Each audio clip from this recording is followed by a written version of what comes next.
It's been a long and chaotic recruitment for five-star Jasper Johnson, but it looks like things are about to come to an end.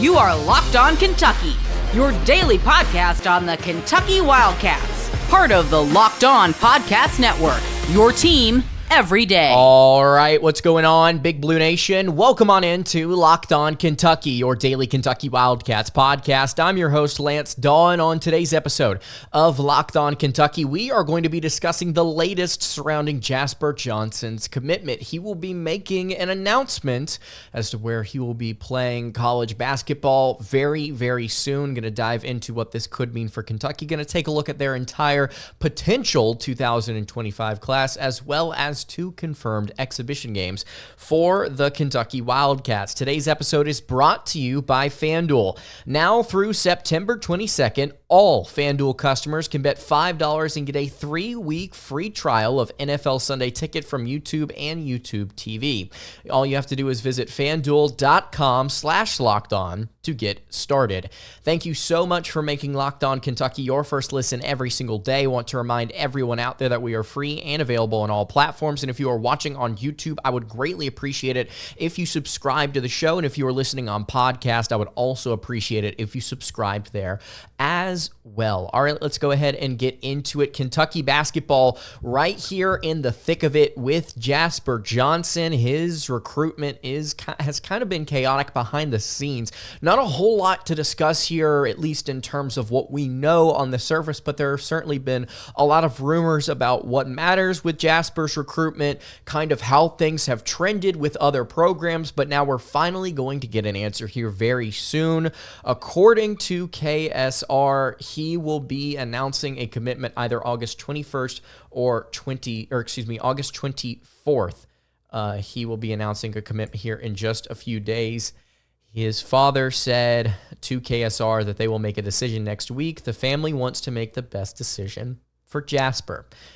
Like I mentioned, it's kind of been a back and forth affair behind the scenes. Lots of rumors swirling about where Jasper will end up committing. Kentucky, North Carolina, and the Alabama Crimson Tide have been the three major schools in contention for Jasper's services. In case you don't know, five-star shooting guard out of the Lexington area, 6'4", really, really talented scorer. We're going to break down his game a little bit in just a second, but it's been a back and forth race between these three schools.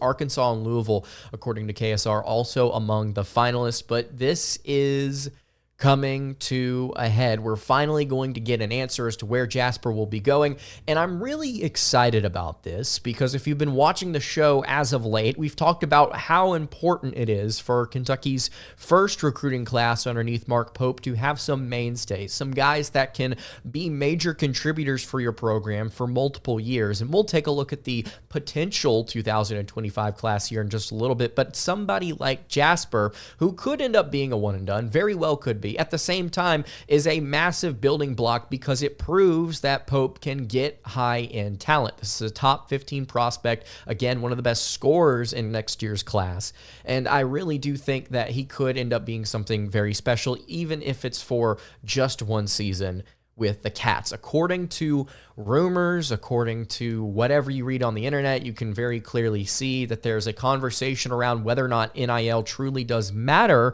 when discussing Jasper's recruitment, and this is what KSR has kind of had to say to clear things up as far as they are concerned. Johnson's statement comes amid rumors of a back-and-forth race between Alabama, Kentucky, and North Carolina. Arkansas, Louisville also included among the finalists there. Some have made this decision out to be a bidding war. Speculation the standout guard stresses is not true.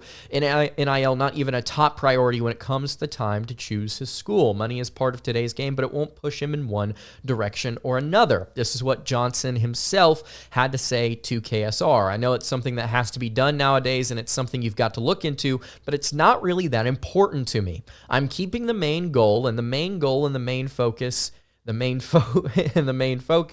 said it twice. I let everybody around me and my parents deal with that. You've got to focus on what's important and everything else will take care of itself. So keeping everything That's the main goal, keeping everything that's the main focus, which is going to play college basketball. And at the end of the day, if every program can offer you some sum of money, it really does come down to family environment, fit, coaching staff, surroundings as far as personnel, success potentially at the collegiate level, the ability to stand out on the national stage, to be able to be scouted, to be able to be watched as you prepare for the next level, hopefully making it to the NBA. I think Johnson has picked a very good variety of schools: Arkansas, Louisville, the Alabama Crimson Tide, North Carolina Tar Heels, and of course the Kentucky Wildcats. Love his game offensively. He can score at all three levels. He is a phenomenal and confident outside shooter. Southpaw, left-handed guy, really fun to watch with the basketball in his hands. Could his handle be a little bit tighter at times? Yes, but that does not slow down his offensive game. He is crafty in the mid-range. He can finish a variety of ways inside the paint. He can hit you with the floater. He can finish at the rim a ton of different ways. It is a complete offensive package.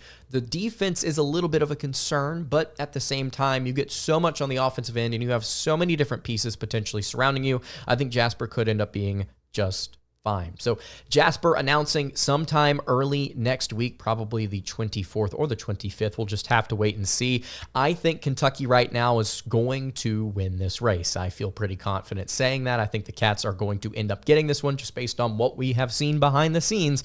And I can't tell you much without telling you or citing something that's behind a paywall, which a lot of you, I'm assuming, already read, but things feel like they're trending towards Kentucky right now. Who knows? Alabama still may take this one, but at the end of the day, I think the Cats are going to get this guy. So let me know what you think in the comments below. We'll discuss here kind of what this means for Kentucky basketball's potentially big time 2025 recruiting class in just a moment. Before I do that, though, I want to tell you guys about our friends over at FanDuel. You've heard us talk a lot about FanDuel, America's #1 sportsbook, and now through September 22nd, all FanDuel customers can bet $5 and get a 3-week free trial of NFL Sunday Ticket from YouTube and YouTube TV. Then with a YouTube TV base plan, you'll be able to watch every regular season Sunday afternoon out-of-market game. It's really, really awesome. All you need is a Google account and a current form of payment, and you can cancel any time. Just visit FanDuel.com/lockedon to download America's #1 sportsbook. Again, that is FanDuel.com/lockedon.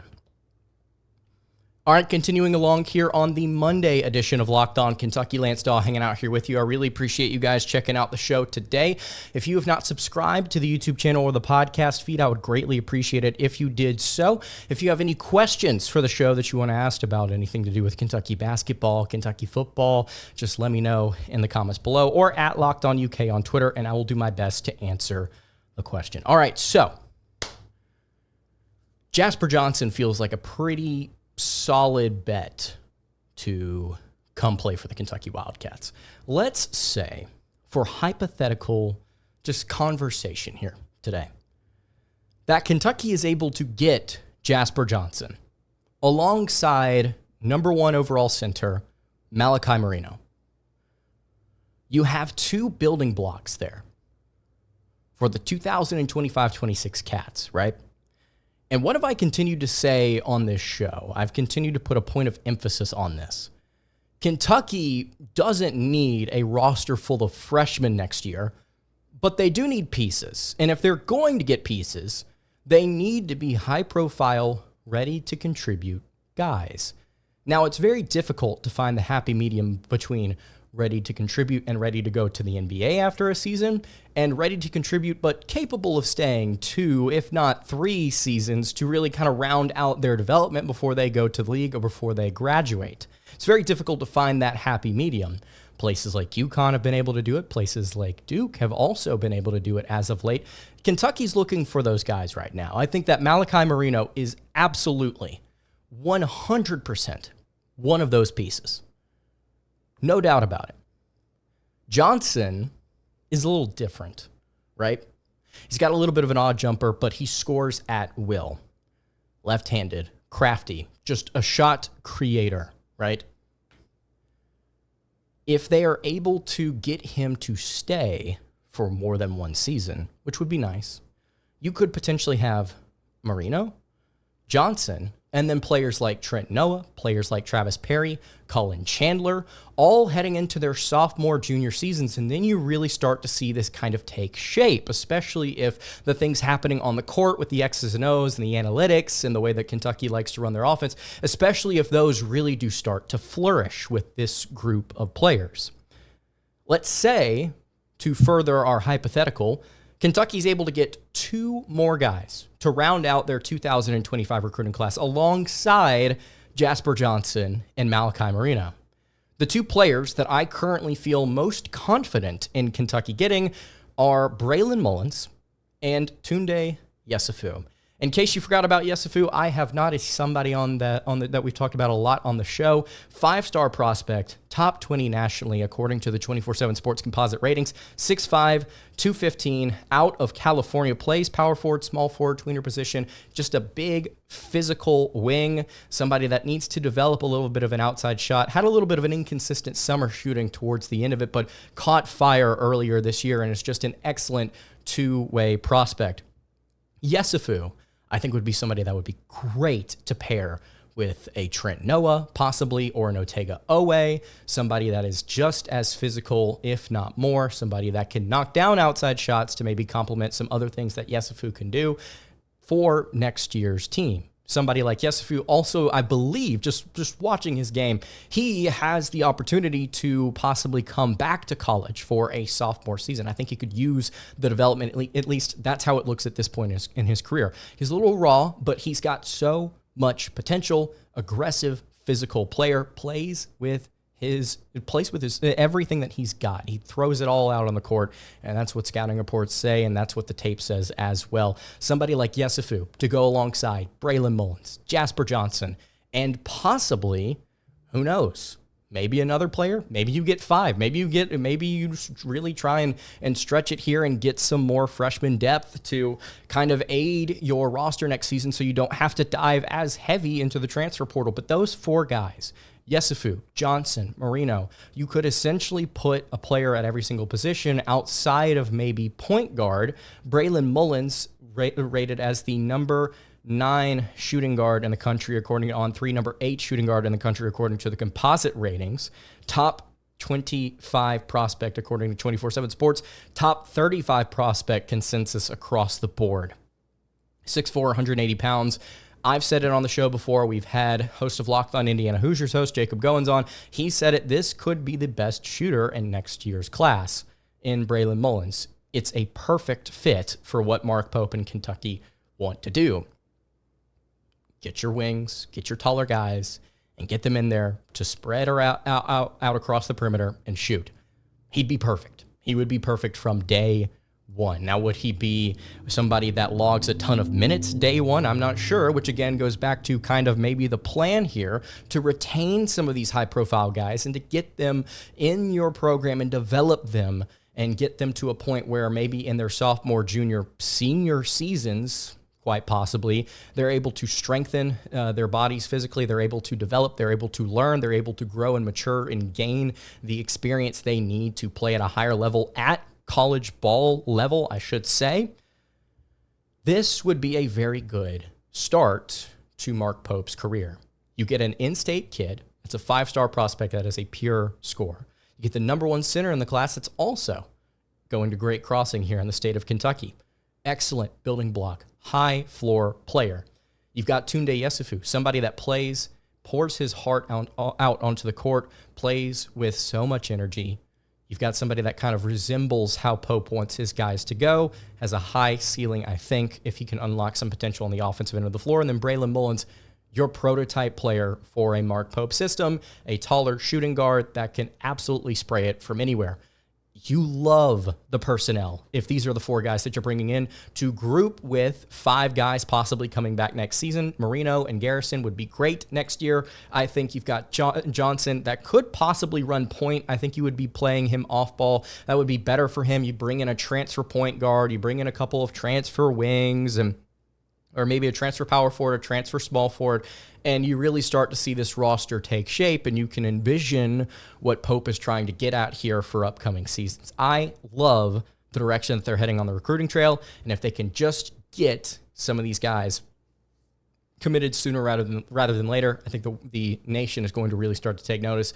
It's going to help Mark Pope kind of snowball things on the recruiting trail. So let me know what you think about the possible 2025 recruiting class for Kentucky. Let me know what you think about Jasper Johnson as well. I want to wrap up the show confirming a couple of exhibition games. We've talked about them a little bit here on the show, but Kentucky has confirmed them. They've given dates to these two challenges. Before we dive into that, though, I do want to tell you guys about our friends over at eBay Motors. Passion, drive, and patience. What brings home the winning trophy is also what keeps your ride or die alive. And eBay Motors has everything you need to maintain your vehicle and level it up to peak performance, from superchargers, roof racks, exhaust kits, LED headlights, and more. Whether you are into speed, power, or style, you will always find exactly what you're looking for. And with eBay Guaranteed Fit, your part is guaranteed to fit your ride every single time, or your money back, because with eBay Motors, you're burning rubber, not cash. With all the parts you need at the prices you want, it's easy to turn your car into the MVP and bring home huge wins.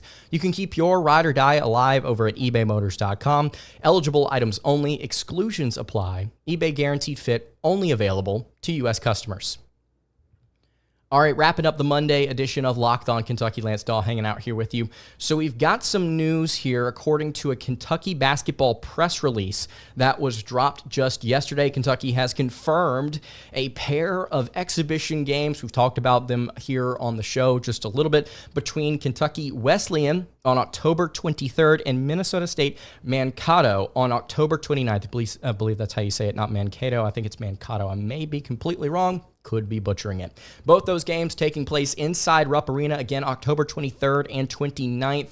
Game times and television designations will be announced at a later date, according to the press release. Big Blue Madness also returning to Rupp Arena, going to happen on October 11th. So you've got a few weeks there between Big Blue Madness and the Kentucky Wesleyan game, but you're going to kind of see things ramp up here in about a month or so. We're going to get to really kind of get into the nitty-gritty, what we're seeing from practice, what we hear from practice, kind of how things are shaping up. We're going to get to hear about scrimmages, which, if I'm not mistaken, those are also on tap as well. According to the press release, Kentucky dominant in exhibition games in years past, 152-12 all time. They've won 31 straight. Would be a shock if Mark Pope and company were dropping one to Kentucky Wesleyan. Minnesota State Mankato, though, not a slouch. If I'm not mistaken, both their men's and women's basketball teams won Division II national titles a season ago. They lose some pieces, but it's similar to Kentucky in their style of play. They run around, they shoot threes, they play with tempo. Super fun team, efficient team as well. Kentucky Wesleyan, third time the Wildcats have faced off against them in an exhibition game. They played in 2004 and 2019. Kentucky has also played them 11 times in the regular season between 1910 and 1939. Panthers last year, Wesleyan, 21-9, 15-5 in their league play. They are not a slouch either. Again, Minnesota State Mankato, reigning Division II national champions, 35-2, and they love to shoot threes. This is going to be a very difficult matchup for the Wildcats, kind of as a first test here. Obviously, your exhibition game is going to be it's going to be an easier ride than pretty much anything you see on your schedule for the entire year, but this is not a joke. This is not a joke program. Neither of them are slouches, and it's going to be, I think, a test of just how much Mark Pope's experienced veteran team has kind of retained, I should say, over the last several months of kind of getting to play within the confines of practice, getting to play with each other. It's going to be a test. But those two games were confirmed. Just wanted to announce that here today. Excited to preview those games once they get closer. All right, that's going to do it for today's episode of Locked On Kentucky. Hey, you can follow the show on Twitter at Locked On UK. You can follow me on Twitter at @LanceDawe_, and follow the show over on Instagram. That is at Kentucky Podcast. Any questions, comments, concerns, leave those in the YouTube comments below. Hit me on the socials. I will see you all tomorrow for another episode of Locked On Kentucky. Hope you guys have a great rest of your day, and God bless.